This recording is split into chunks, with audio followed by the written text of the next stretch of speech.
দাদা খোলো তো, এই পাশে আসো, এই পাশে চলে আসো, এই পাশে চলে আসো। হ্যাঁ নাও, ইলিশ চলে আসছে, অফার চলতেছিল তাই এখন অর্ডারের পরিমাণও বেশি। সেই চাঁদপুরের লোকাল ইলিশ আমরা হাতে পেয়ে গেলাম, ইলিশগুলা যেগুলো ডেলিভারিতে চলে যাবে। আমাদের টোটাল এরকম তিনটা, মানে এইরকম তিনটা, এগুলো এক একটাতে 50 কেজি করে আছে, এরকম হচ্ছে তিনটে এসেছিল বড় ঝুড়ি। তো এই ইলিশগুলা যেগুলো আমরা সকাল থেকে অলরেডি হচ্ছে 2 বক্স খুলে অলরেডি ডেলিভারিতে পাঠিয়ে দিছি, আর একটা জাস্ট হচ্ছে আপনাদের সাথে লাইভ শেয়ারের জন্য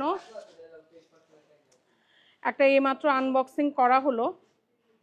দেখেন ইলিশগুলা দারুণ ইলিশ, একদম টাটকা ফ্রেশ ইলিশ চলে আসছে। কালকে আমাদের অফারের পরপর কালকে সন্ধ্যায় হচ্ছে আমাদের সব থেকে স্টোর পিক আপ নিয়ে গেছেন অনেকে এসে, যার কারণে হচ্ছে ইলিশ আমাদের আজকে কিছু হয়তো শর্টও পড়বে। গতকালকে যে চালানগুলো আসছিল সেগুলো কালকে সন্ধ্যার মধ্যে স্টোর পিক আপই হয়ে গেছে। তো আজকে মাত্র আমরা 3 ঝুড়ি মাছ পেলাম। তো এগুলোতে আজকে হয়তো সবার অর্ডার কাভার হবে না, মানে সবাইকে আমরা ডেলিভারি করতে পারবো না। তো যাদেরকে আজকে আমরা দিতে পারবো, আর যারা পাবেন না তারা অবশ্যই আগামীকালকে ইনশাল্লাহ পেয়ে যাবেন।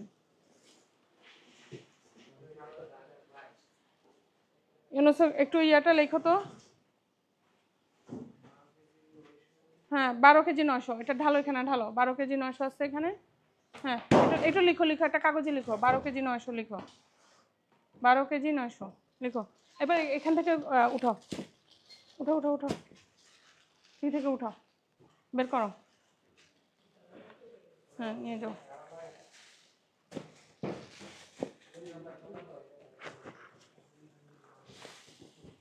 দারুণ সব ইলিশ, একদম ফ্রেশ ইলিশ চলে আসছে। হ্যাঁ এপাশে চলে আসো,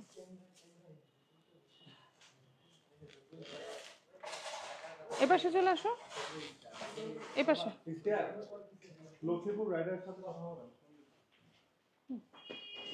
ওইদিকে ওইদিকে ওইদিকে আমাদের পাশে চলে আসো। এই যে আমাদের অফার চলছিল 1100 থেকে 1200 গ্রাম সাইজে। এখন আমরা আসলে দেখবো সর্টিং করে যে কোন কোন সাইজটা আমরা পেলাম, কিন্তু মাছের সাইজ দেখে সেখানে সর্টিং করার সুযোগ থাকে না। আনার পর আমরা হচ্ছে ঢাকায় আমাদের স্টোরে আসার পর আমরা হচ্ছে সর্টিংটা এরপরে করতে পারি যে আসলে কোন কোন সাইজ আমরা পেলাম। ইলিশের ডিম ছাড়ার মৌসুম চলে আসছে, আর ডিম ছেড়ে দেওয়ার পর ইলিশের স্বাদ একদমই কমে যায়, যে কারণে ইলিশ তার যে পারফেক্ট একটা সিজন, পারফেক্ট একটা টাইমিং আছে, সেই টাইমিংয়ের মধ্যে ইলিশ নিতে হয়, ইলিশ খেতে হয়, তখন ইলিশের পারফেক্ট স্বাদটা পাওয়া যায়। দাদা আরও আছে, বের করো। এখানে কয় কেজি হলো? এখানে 26 কেজি 800। আগেরটা লিখছিলা?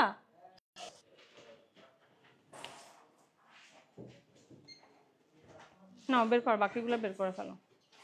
এবার চলে আসো দেখি।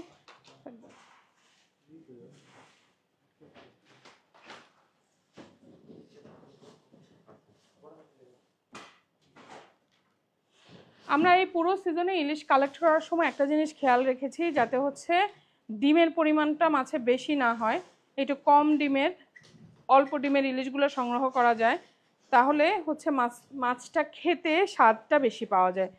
তো সেই ধারাবাহিকতা আমরা এখনও বজায় রাখছি, চেষ্টা করে যাচ্ছি। কিন্তু দেখেন যে ডিম ছাড়ার সময় হয়ে আসছে, এই যে দেখেন এই ইলিশের এই জায়গাটায় দেখেন ডিম চলে আসছে, মানে ডিম আস্তে আস্তে নিচের দিকে নেমে যাচ্ছে, এবং ইলিশ কিছুদিন পরে, কিছুদিনের মধ্যে তাদের পেট খালি হয়ে যাবে, মানে ডিম একদম ছেড়ে দিবে। অনেকেই ভাবেন যে ডিম একদম ছেড়ে দিলেই মনে হয় বেশি স্বাদ হবে, আসলে কিন্তু বিষয়টা তা না। ডিম একদম ছেড়ে দেওয়ার পরে মাছে কোনো স্বাদ থাকে না। মানুষের কথা বলি আর যে কোনো প্রাণী যখন তার প্রজনন সময় আসে, হ্যাঁ, তো ওই সময়টা তার প্রজননে কখনো, মানে সে সময়টা হরমোনাল চেঞ্জেস আসে বডিতে, তো সেই সময়ে অনেক স্ট্রাগল করতে হয়, যেমন মানুষকে করতে হয়, অন্যান্য প্রাণীকে করতে হয়, তেমনি মাছকেও করতে হয়। যখন মা ইলিশ থাকে তখন হচ্ছে তাকে নানা রকমের একটা স্ট্রাগলের মধ্যে দিয়ে যেতে হয়। এরপরে তার ডিমটা ছেড়ে দেওয়ার পরে মাছের মানে বডির যে যত তেল চর্বি যত শক্তি আছে সেগুলো সবই ডিমের সাথে বের হয়ে যায়, যেই কারণে তখন একদমই স্বাদ পাওয়া যায় না। সেই স্বাদ ফিরে আসতে অন্তত আরও 2 থেকে 3 মাস বা 4 মাস পর্যন্ত সময় লেগে যায়। সে কারণেই খেয়াল করবেন যে শীতকালীন ইলিশে স্বাদ কম। শীতকালীন ইলিশে মানে শীতের উইন্টার সিজনে যে ইলিশগুলো ধরা পড়ে তখন কিন্তু ইলিশ ধরা পড়ে এবং ভালো ইলিশ পাওয়া যায়, বাট হচ্ছে স্বাদ কমে যায়। ওই ইলিশটার স্বাদ হচ্ছে বর্ষাকালে ধরা পড়া ইলিশের চাইতে কম। তো সেই কারণে এখন কিন্তু প্রকৃতিতে চলছে শরৎকাল। তো এই যে সময়টা, এই সময়টা যাওয়ার আর কিছুদিনের মধ্যে ইলিশ পুরোপুরি ডিম ছাড়া হয়ে যাবে, তখন কিন্তু ইলিশগুলো খেতে একদম পানসে হয়ে যাবে। সে কারণে যারা হচ্ছে আপনারা মোটামুটি সারা বছর ইলিশ খেতে পছন্দ করেন, ইলিশ রেখে পছন্দ মানে নিজেরা ঘরে হচ্ছে স্টোরেজ করে রেখে খেতে পছন্দ করেন, তো সেই ক্ষেত্রে আপনারা ইলিশগুলো এখন নিয়ে নিতে পারেন। আর হয়তো 10-12 দিনের মধ্যেই, যেটা আমি গতকালও বলছিলাম যে 10-12 দিনের মধ্যেই হচ্ছে ইলিশ পুরোপুরি ডিম ছাড়ার একদম তাদের যে টাইমিংটা সেই টাইমিংটা চলে আসবে, তখন হচ্ছে ইলিশে আর সেই রকম স্বাদ আর পাওয়া যাবে না। এটা লিখো 10 কেজি 700 লিখছো, পরেরটা লিখছো 10 কেজি 700। হ্যাঁ, এরপর একটু সর্টিংটা করে ফেলো, কোনটা কত কেজি আছে আলাদা আলাদা করে। এখানে আরেকটা ঝুড়ি নিয়ে আসো, আরেকটা ঝুড়ি নিয়ে আসো, যাও।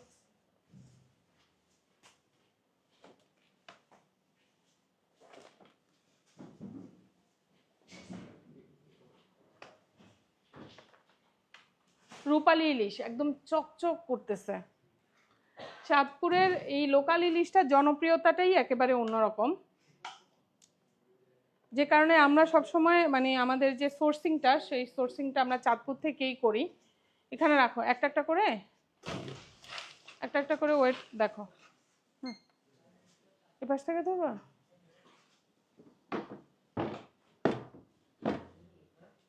ঠিক আছে। দাঁড়াও,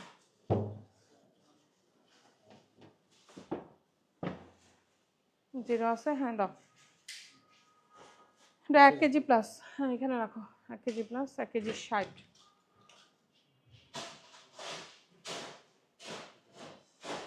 এটা হচ্ছে 1100 গ্রাম। এটা ওই ঝুড়িতে রাখো, ওই ঝুড়িতে রাখো, এটা ওই ঝুড়িতে রাখো। আচ্ছা, এখানে আর কে কে প্যাকিং এ আছে? প্যাকিং ছাড়া কে কে আছে? এটা হচ্ছে 900। হ্যাঁ, প্রজল এই দিক থেকে এদিকে আসো, এই পাশে এসে একটা একটা করে ইলিশ দাও, এদিকে দাও। এটা 1200 গ্রাম ধরো, ওখানে রাখো। মাপ দেওয়া ছাড়া রাখো না কোনোটা, হ্যাঁ মাপ দেওয়া ছাড়া রাখবো না, এভাবে রাখো, এইভাবে, ঠিক আছে। এটা 900 নাও, 1 কেজি দাও দাও দাও দাও। এটাও 1 কেজি, এটাও 900 রাখো। এটা 1100 দাও, একটা একটা চার তাড়াতাড়ি করে দাও, এত স্লোলি করো না। এটাও 1100 প্লাস, এটা 1 কেজি প্লাস, বসে দাও। এটা 1 কেজি, 1 কেজি না এটা রাখো। হ্যাঁ, এটা 1 কেজি প্লাস, দেখি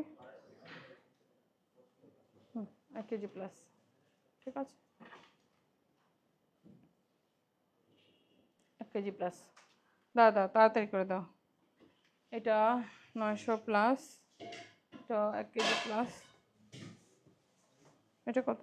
900 গ্রাম এটা বাদ, এটা বাদ, এটা 1200। দাও দাও, 1100, 1300, এটা আবার 1 কেজি। 1300 প্লাস, ওখানে দাও, বসে দাও। 1100, এটা ওর পাশে, এটা 1300 দাও, 1100, 1100 গ্রাম, 1100 গ্রাম। এটা কত? 1 কেজি, 1 কেজি। আমরা যেটা দেখতে পাচ্ছি যে যেগুলোকে যেই রেঞ্জটা আমরা করি যে 900 গ্রাম থেকে 1 কেজি, কিন্তু দেখেন 1 কেজি প্লাস আছে। আজকের আসা ইলিশের মধ্যে বেশিরভাগই 1 কেজির ওপরের মাছই আমরা বেশি পাচ্ছি। আর যেগুলো আছে সেগুলো 1100-1200 গ্রাম প্লাস। অনেকে হচ্ছে একটা জিনিস বুঝতে পারেন না, এটা ওপাশে দাও, যে সেটা হচ্ছে পার কেজি হিসাবটা। দেখেন মাছের দাম যখন আমরা প্রতি কেজি বলছি তখন 1 কেজির কেজি দর, তারপরে যে গ্রামটা হয় সেই গ্রামের সাথে ক্যালকুলেশন করে মূল বিলটা হয়, যেটা অনেকে হয়তো বুঝতে পারেন না। যেমন আমরা 2150 যেটা বলছিলাম 1100 থেকে 1200 গ্রাম সাইজের, হ্যাঁ সেগুলা হচ্ছে 2150 হচ্ছে পার কেজি দর। এখন মাছটার মূল যে ওজনটা হবে সেই দামের সঙ্গে 2150 মানে সেই ওজনের সঙ্গে 2150-এর দামটা ক্যালকুলেশন করে তারপরে মূল বিলটা হয়। আচ্ছা এটা 1 কেজি, এটা কত? 1 কেজি, হ্যাঁ 1 কেজি, এটাও 1 কেজি, এটাও 1 কেজি, এটাও 1 কেজি সাইজের। এটা আলাদা রেখো, এই ঝুড়িটা এখানে দাও, ঝুড়িটা এখানে দাও, ঝুড়িটা এখানে নিয়ে আসো। তো আমরা এগুলা যে মাছগুলো পেয়ে গেলাম, দেখেন এগুলা হচ্ছে বেশিরভাগই আছে 1 কেজি প্লাস, মানে 900 গ্রাম থেকে 1 কেজি সাইজের এগুলা কিন্তু আছে 1 কেজি প্লাস। আপনারা কিন্তু আজকে থেকে এই সাইজের মাছও অফার পাচ্ছেন, যেটা আমাদের হচ্ছে দাম ছিল গতকাল পর্যন্ত সেই 900 গ্রাম থেকে 1 কেজি সাইজের মাছে আজকে থেকে এটারও অফার থাকতেছে। আর এই অফারটা দেখা যায় যে শুক্রবার শনিবারের যেই মোকাম বসে চাঁদপুরে, সেখানে কিন্তু দাম আবার অনেক বেড়ে যায়। তো তখন এই 2 দিন ট্যুরিস্ট যায়, দেশের সারা দেশ থেকে ওখানে ট্যুরিস্ট যায় বলে তারা পাইকারির চাইতেও হচ্ছে খুচরাতে আরও বেশি দামে বিক্রি করতে পারে ট্যুরিস্টদের কাছে, সে কারণে তারা পাইকারিতেও দামটা অনেক বাড়িয়ে দেয়। তো এই 2 দিন কালেকশানে দেখা যায় যে দামটাকে মানে সহনশীল রাখাটা কঠিন হয়ে যায়। তো যারা আপনারা নিতে চান আজকেও কিন্তু আপনারা অর্ডারটা প্লেস করে নিতে পারেন, কারণ আজকেও আমাদের ওখানে মাছের হচ্ছে গিয়ে কালেকশন চলছে। তো আজকেও আমরা এই যে দাম অফারটা দিয়েছি এই অফারের মধ্যে আমরা আপনাদেরকে দিতে পারবো, কিন্তু সেটা আবার হয়তো আগামীকালকে যারা অর্ডার করবেন বা পরশু যারা অর্ডার করবেন তাদের ক্ষেত্রে হয়তো আমরা দিতে পারবো না। যার কারণ হচ্ছে যে এই যে মানে সপ্তাহের বিভিন্ন সময়ে দামটা উঠানামা করে, আর বেশিরভাগই ছুটির দিনগুলোতে চাঁদপুরের দামটা সবচেয়ে বেশি উঠানামা করে। আবারও বলছি সে কারণ হচ্ছে সেখানে সারা দেশ থেকে ট্যুরিস্ট যায় ইলিশ কিনতে এবং ঘুরতে, সেই কারণে ওই দিনগুলাতে ওইখানে দামটা অনেক বেশি হয়ে যায় বলে আমরা পাইকারিতেও একদম হিমশিম খেয়ে যাই, যে মন হিসেবে নিলেও আমাদেরকে ওখানে অনেক বাড়তি দামে তখন নিতে হয়। তো এই বিষয়টা খেয়াল রেখে আপনারা একটু অর্ডারটা প্লেস করবেন, তাহলে হচ্ছে আমাদেরও আপনাদেরকে অফারটা দিতে সুবিধা হয়। তো ইলিশের লাইভ নিয়ে আমি বিদায় নিচ্ছি, তবে আমাদের কাপ্তাই লেকের অনেক মাছ এসেছে, সেটার লাইভ নিয়ে আমি একটু পরে আবার ফিরছি।